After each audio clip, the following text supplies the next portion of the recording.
राहुल गांधी राहुल गांधी इनके पापा Rajiv Gandhi India is an old country, India के प्रधानमंत्री थे, but a young nation.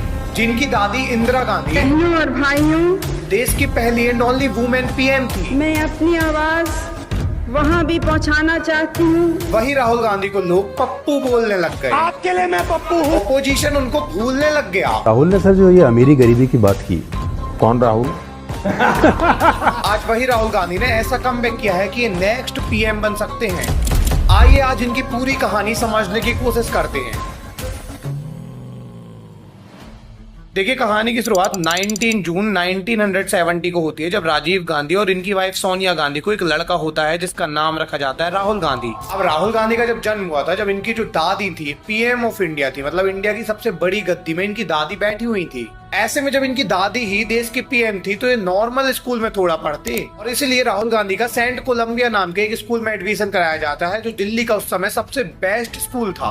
बाद में 1981 में देहरादून के अंदर द डून नाम के एक स्कूल में चले आते हैं, और ये भी वहाँ का सबसे बेस्ट स्कूल ही था। सब कुछ सही जा रहा था, ये अच्छी पढ़ाई कर रहे थे, लेकिन आता ही ईयर 1984 का, और यहाँ पे क्या होता है कि इंदिरा गांधी की डेथ हो जाती है। अब देखिए, यहाँ पे इनकी दादी बस की डेथ नहीं हुई थी, देश की पीएम की भी डेथ हो गई थी, और इनका मर्डर किया गया था, इनकी हत्या हुई थी। और इसलिए सिक्योरिटी रीजन के चलते इसके बाद राहुल गांधी कोई कॉलेज स्कूल वगैरह जाते नहीं है, इनके घर में ही पढ़ाने के लिए टीचर्स आने लग जाते हैं। सिक्योरिटी इतनी ज्यादा बढ़ा दी जाती है कि ये घर से बाहर ही नहीं निकलते, घर के अंदर ये सारे टाइम रहते हैं। बट फाइनली 6 साल बाद 1990 में हार्वर्ड जाते हैं, क्योंकि यहाँ पे अब इनको निकलना ही पड़ता, तो ये यूएसए गए, वहां पे हार्वर्ड में इन्होंने एडमिशन लिया।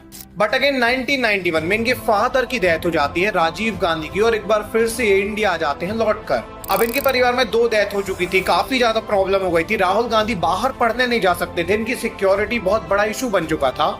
ऐसे में राहुल गांधी क्या करते हैं कि अपना नाम चेंज करते हैं, राहुल गांधी की जगह राहुल विंसी नाम से। ऐसा भी था जब राहुल गांधी ने अपनी पहचान छुपाई और लोग उन्हें राहुल गांधी नहीं बल्कि राहुल विंसी के नाम से जानते ये थे। फ्लोरिडा जाते हैं, जहाँ पे रोलिन कॉलेज के अंदर अपना एडमिशन करवाते हैं, और यहाँ पे इंटरनेशनल रिलेशन को पढ़ते हैं। फाइनली 1995 में ट्रिनिटी कॉलेज के अंदर ये अपनी पढ़ाई पूरी करते हैं, और यहाँ पे इन्होंने एमफिल किया था, और यहाँ पे ही राहुल गांधी की पढ़ाई रुक गई थी। इसके बाद ये नहीं पढ़ते, यहाँ पे ये पूरा अपनी एजुकेशन कर लेते हैं। अब देखिए, राहुल इतना पढ़ चुके थे, उन्हें इतना नॉलेज हो गया था कि उन्हें ये समझ में आ गया था कि पॉलिटिक्स में इनको एंटर नहीं करना है, क्योंकि पॉलिटिक्स में काफी ज्यादा फंस जाएंगे। इन्हें कोई भी पॉलिटिक्स में इंटरेस्ट नहीं था, और ये अपना ही काम कर रहे थे, पॉलिटिक्स में ही नहीं आते हैं। बट इनके परिवार की लेगेसी इतनी ज्यादा बड़ी थी कि घुमा फिरा के वो इन्हें पॉलिटिक्स में ले ही आती है। I mean, that's something that has been drilled into us. First by my grandmother, then by my father. There's nothing euphoric about this. और फाइनली राहुल गांधी को आना ही पड़ता है इंडिया रिटर्न, और 1999 के समय जब राहुल गांधी इंडिया रिटर्न आते हैं, तब यहाँ पे ये देखते हैं कि अभी के टाइम में इंडिया में सरकार बीजेपी की चल रही है, अटल बिहारी वाजपेयी पीएम बन चुके हैं इंडिया के। दूसरी तरफ इनकी मम्मी जो है वो नेक्स्ट पीएम बनने के लिए तैयार है, सोनिया गांधी, और यहाँ पे कांग्रेस पार्टी पूरा जोर लगा रही है कि अगला इलेक्शन हम जीत जाएं। वेल, राहुल गांधी को समझ में आ गया था कि अब उनकी मम्मी भी पॉलिटिक्स में पूरा घुस चुकी है, अब कोई बचा ही नहीं है, उन्हें ही ये लेगेसी कैरी करना पड़ेगा जो इतने सालों से चली आ रही है। I said pretty clearly in my speech, if the Congress party so chooses and the Congress party wants me to do anything for them, I'm happy to do that. पूरा देश की राजनीति इनके कंधों में है, यही सबसे बड़ी पार्टी है इंडिया की, तो इनको पॉलिटिक्स में घुसना ही पड़ गया। फाइनली 2004 का समय आया, एक बार फिर से चुनाव हुए, और इस बार राहुल गांधी को चुनाव लड़ाया जाता है। अब देखिए, राहुल गांधी अपना पहला इलेक्शन अमेठी से लड़ते हैं। अमेठी जो है ये कांग्रेस की गद्दी है, यहाँ पे कांग्रेस को कोई हरा नहीं पाता था। 1967 से कांग्रेस अमेठी में हार ही नहीं रही थी, इसलिए राहुल को यहीं से लड़ाया जाता है। एंड राहुल गांधी पहले ही इलेक्शन में काफी आसानी से 2.5 लाख वोट से जीत जाते हैं। अब राहुल बस नहीं, पूरी कांग्रेस ही चुनाव जीतती है, कांग्रेस का ही पीएम बनना रहता है, और सोनिया गांधी बिल्कुल तैयार रहती हैं अगले पीएम बनने के लिए। सबको यहाँ पे क्लियर था कि सोनिया गांधी ही नेक्स्ट प्रधानमंत्री बनने वाली है, क्योंकि यही इनके परिवार की और यही चीज चली आ रही है।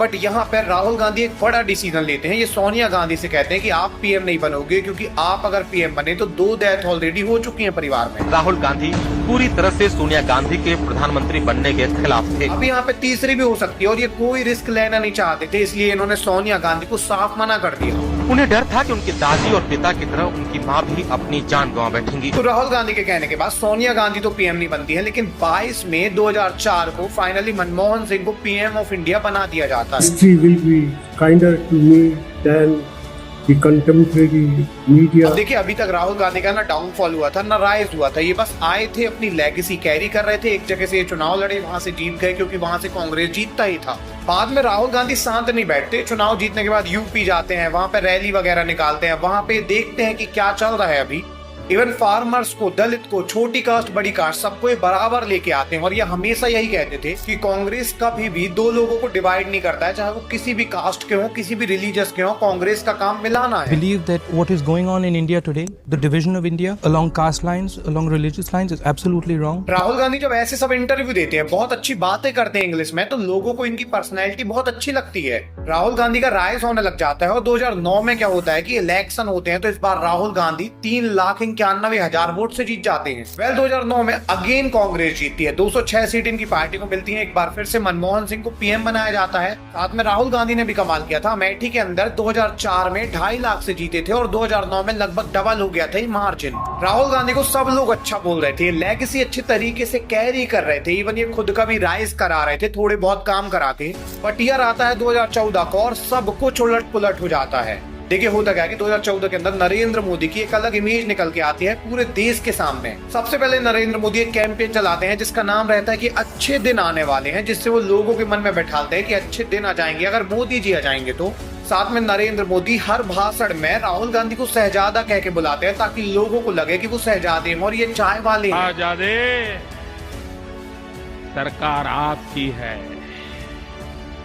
देश पर हुकूमत आपकी है, आपकी पार्टी की है। अब देखिए, यहाँ पर दो चीजें होती हैं। एक तो नरेंद्र मोदी अपने आप को चाय वाला बुला रहे थे, दूसरी चीज ये राहुल गांधी को शहजादा बुलाने लग गए थे। लोगों को अब ये लगने लगा था कि इलेक्शन चाय वाला वैसे शहजादा है, जिसकी लेगेसी पहले से है, पूरा खानदान जिसका पॉलिटिक्स में बनता आया है, जीतता आया। तो लोग यहाँ पे मोदी को वोट डालने लग गए और 2014 के इलेक्शन में इतना उलटफेर हुआ कि लिटरली कांग्रेस को 44 सीट बस मिली।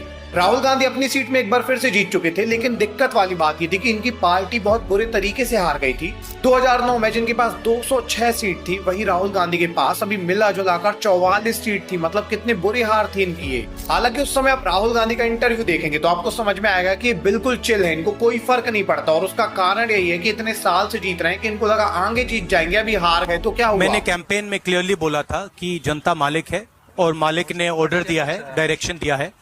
तो मैं सबसे पहले नरेंद्र मोदी जी को, बीजेपी को बधाई देना चाहता हूँ। बट अभी इनको अंदाजा भी नहीं था कि अभी तक ये जो चला आ रहा है कि ये जीत जाते हैं बार बार, ये नहीं होने वाला है। ये चीज अब खत्म होने वाली है, पोजीशन इनको खत्म कर देगा पूरे तरीके से। इनको अंदाजा भी नहीं था कि 2014 के बाद इनका ऐसा डाउनफॉल आएगा जिसको कमबैक में कन्वर्ट करने के लिए सब कुछ दांव पे लगाना पड़ जाएगा। देखिए, होता क्या है कि 2014 में जैसे ही मोदी इलेक्शन जीते हैं, पूरी मीडिया मोदी की तारीफ करने लग जाती है। बीजेपी का मेन फेस मोदी को बना दिया जाता है। एंड दिक्कत वाली बात ये होती है कि कांग्रेस का मेन फेस बना दिया जाता है राहुल गांधी को। अब राहुल गांधी जो चुनाव जीतने के बाद भी पीएम नहीं बनने वाले थे, जो कांग्रेस का मेन फेस तो कहीं से भी नहीं थे, इनको मेन फेस बना दिया गया कांग्रेस का। एंड ऐसे में जब कांग्रेस हारी तो सब लोग कहने लग गए कि राहुल गांधी हार गए हैं, जबकि राहुल गांधी अपनी सीट से जीते थे, लेकिन इनकी हार बताने लग गए सब लोग। इसके जस्ट 2 साल बाद 2016 में जियो का बूम हुआ, सब जगह इंटरनेट आ गया, लोगों के पास मोबाइल फोन्स आ गए टच स्क्रीन वाले, लोगों के पास यूट्यूब में बहुत ईजिली न्यूज एक्सेसिबल हो गई। और इस बार बहुत दिक्कत बढ़ने वाली थी। तो क्या है कि न्यूज चैनल तो वैसे भी दिखाई रहे थे कि मोदी बहुत महान है और राहुल गांधी बेवकूफ है, लेकिन जैसे ही मोबाइल बूम होता है, जियो बूम होता है, हर जगह राहुल गांधी के मीम बनाए जाते हैं और राहुल गांधी को दिखाया जाता है कि ये पप्पू हैं, ये बेवकूफ हैं। बीजेपी का आईटी सेल इस तरीके से इनके मीम बनाता है कि मोदी की स्पीच भी अगर कहीं बोल रहे हैं कि आलू डालोगे सोना बनेगा, तो ये इनकी स्पीच बता के वायरल कर दिया जा रहा है। लोग भी इतने बेवकूफ कि उनको लग रहा है कि एक्चुअली में राहुल गांधी ने बोला, और राहुल गांधी की इमेज पप्पू जैसे निकल के आ जाती है पूरे देश के अंदर। ये चीज राहुल गांधी को भी पता लग जाती है और वो भी लगातार एडमिट करते हैं कि हाँ, मैं पप्पू हूँ, आपके लिए मैं पप्पू हूँ। अब ये सारी चीजें जब हो रही थी तो कांग्रेस पार्टी भी नीचे जा रही थी, Rahul Gandhi as a person भी नीचे जा रहे थे, इनका डाउनफॉल होता ही जा रहा था। और ये डाउनफॉल सबसे बड़े डाउनफॉल में बनता है 2019 के अंदर, जब राहुल गांधी अमेठी के अंदर भी हार जाते हैं। 2019 इलेक्शन में बीजेपी बहुत बड़े मार्जिन से जीतती है, पूर्ण बहुमत से जीतती है। कांग्रेस एक बार फिर से हारती है, 50 सीट ही इनकी आ पाती है। और दिक्कत वाली बात ये थी कि राहुल गांधी अमेठी हार गए। 1967 से कांग्रेस अमेठी जीतता जा रहा था। इवन राहुल गांधी भी यहाँ 3 बार जीते थे, लेकिन इस बार ये हार चुके थे स्मृति ईरानी से। इसके बाद तो राहुल गांधी के और मीम बनने लगा, इन्हें पप्पू और ज्यादा बोला जाने लगा, लोग इन्हें बिल्कुल ही बेवकूफ समझने लग गए। लोगों को लगा कि यार सामने वाली पार्टी खत्म हो चुकी है, कांग्रेस का दी एंड हो गया है। सबको लग रहा था कांग्रेस का जो दी एंड हुआ है उसका कारण राहुल गांधी है और यही सबसे बड़ा कारण है। इवन लोगों बस को नहीं, राहुल गांधी को भी लगने लगा कि ये कमाल के लीडर शायद नहीं है और इसीलिए इन्होंने कांग्रेस के प्रेसिडेंट का पद छोड़ दिया 2019 के बाद। 2019 से लेकर 2022 तक राहुल गांधी गायब हो गए। सबको लगा राहुल गांधी का दी एंड हो गया। आप सोचिए, इतनी बड़ी पार्टी का वारिस जो हार्वर्ड में पढ़ के आया, ट्रिनिटी कॉलेज में पढ़ के आया, जो इतनी सारी चीजें सीख के आया, उसको बेवकूफ की इमेज बना दी गई है और वो उस पर थूक दी गई है। तो मोटा मोटा यहाँ तक कांग्रेस की लेगेसी हो, Rahul Gandhi as an individual हो, राहुल गांधी जैसे भी हो, हर तरीके से डाउनफॉल हो चुका था, ये क्रैश हो चुकी थी। सब लोग समझ रहे थे इनका डी एंड हो गया है। बट होता क्या है कि 2022 में सितंबर के महीने में राहुल गांधी अनाउंस करते हैं कि हम भारत जोड़ो यात्रा करने वाले हैं, जिसमें 3570 किलोमीटर ये पैदल चलने वाले हैं। इस यात्रा के दौरान ये कन्याकुमारी से कश्मीर तक जाएंगे 3570 किलोमीटर और पूरी जगह प्यार बांटने वाले हैं, सबसे मिलने वाले। लोगों को ये मजाक लग रहा था, मीडिया में ये चीज कवर नहीं हो रही थी, सब लोगों को ऐसे ही लग रहा था कि राहुल गांधी तो ऐसे ही कहते रहते हैं, ये कुछ भी बोलते हैं। बट राहुल गांधी जब ये शुरू करते हैं यात्रा तो लोग इनसे जुड़ने लग जाते हैं और इस यात्रा के बाद ये बिल्कुल चेंज दिखते हैं। कमाल तो जब होता है कि जब ये यात्रा कंप्लीट होती है तो एक बार मीडिया रिपोर्टर इनसे पूछता है कि राहुल गांधी की पहले ऐसी इमेज थी, तो राहुल गांधी इसके जवाब में कहते हैं कि वो राहुल गांधी अब मर चुका है, वो राहुल गांधी को आप भूल जाएंगे। गांधी आपके दिमाग में है, मैंने मार दिया उसको, गया वो। जिस व्यक्ति को आप देख रहे हो वो राहुल गांधी नहीं है। देखिए, स्पीच नॉर्मल नहीं थी। इसके बाद एक्चुअली में राहुल गांधी की पर्सनैलिटी इतनी ज्यादा चेंज हो गई थी कि सबको लगने लग गया था कि बहुत मैच्योर हो गए हैं।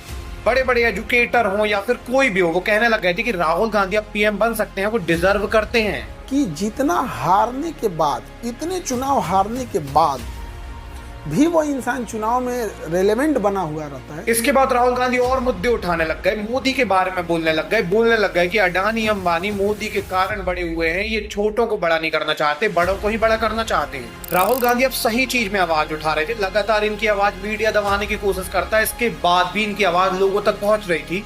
और ये चीज देखने को मिलती है 2024 के इलेक्शन में, जब कांग्रेस को 99 सीट मिलती है, जो डबल थी 2019 और 2014 से। इवन कांग्रेस बस को 99 सीट नहीं मिली थी। कमाल बात ये थी कि बीजेपी जो 400 का इतना ज्यादा हवा भर रही थी, उनको 400 क्या 250 सीट भी नहीं मिली थी। इवन कमाल बात ये थी कि राहुल गांधी इस बार अपनी दोनों सीटों से जीत चुके थे, रायबरेली, वायनाड, ये दोनों जगह तो जीत ही गए थे। साथ में 2019 के अंदर जहाँ ये हार गए थे अमेठी में, इस बार यहाँ पे इनका ड्राइवर स्मृति ईरानी को हरा देता है। लोग अब इनको और सीरियस लेने लग गए और इसके बाद ये एक मुद्दा उठाते हैं जब ये कहते हैं कि स्टॉक मार्केट को बहुत ज्यादा मैनिपुलेट किया गया है। इन्होंने बताया कि किस तरीके से मोदी और अमित शाह ने बोला कि 400 पार होंगे, स्टॉक लीजिए, स्टॉक ऊपर जाएगा, और स्टॉक एकदम से क्रैश कर गया। होम मिनिस्टर ने सीधा कहा कि 4 जून को स्टॉक मार्केट आसमान में जाएगी, लोगों को खरीदना चाहिए। इस तरीके से इन्होंने पूरा बताया कि इन्होंने बड़े लोगों का पैसा बनवाया, छोटे लोगों का पैसा यहाँ डूबा है, और ये चीज सही भी लग रही थी सबको। बट ये मुद्दा फिर भी उतना ज्यादा नहीं चला। लेकिन इसके बाद ये लेके आते हैं वोट चोरी का एक ऐसा मुद्दा जिसने पूरी काया पलट दी। देखिए, जब ये वोट चोरी का मुद्दा लेके आते हैं तो ना इलेक्शन कमीशन के पास कोई जवाब रहता है, ना मोदी के पास, किसी के पास कोई जवाब ही नहीं था। सबको एक्चुअली में सही लगने लग गया, क्योंकि जब जवाब ही नहीं दे रही है ओपोजिशन, तो ये सही होगा कि इन्होंने वोट चोरी की है। कमाल बात पता है आपको क्या है? बिहार में भी इलेक्शन होने वाले हैं और बिहार के इलेक्शन से सेंट्रल की गवर्नमेंट तक पलट सकती है। इसी टाइम पे राहुल गांधी ने इतना बड़ा मुद्दा उठाया कि ओपोजिशन के पास कोई जवाब नहीं है और बिहार में चुनाव होने वाले हैं, मतलब अभी बहुत ज्यादा दिक्कत में आ गई है सामने वाली गवर्नमेंट। और इसी को देखते हुए नीतीश कुमार ने बिहार में बोला है कि 10,000 रुपए डालेंगे महिलाओं के अकाउंट में। राहुल गांधी आज आवाज उठा रहे हैं, सीट रिगेन कर रहे हैं, इनकी इमेज फिर से बनती जा रही है और ऐसा लग रहा है कि आज नहीं तो कल, लेकिन आने वाले टाइम में देश के पीएम बन सकते हैं। आपको क्या लगता है, क्या राहुल गांधी कभी देश के प्रधानमंत्री बन पाएंगे? क्या 2029 में होगा या फिर बाद में? जरूर से कमेंट सेक्शन में बताइएगा। अगली वीडियो आपको किस टॉपिक में चाहिए ये भी बताइएगा। मिलेंगे किसी अगली वीडियो में, तब तक के लिए धन्यवाद।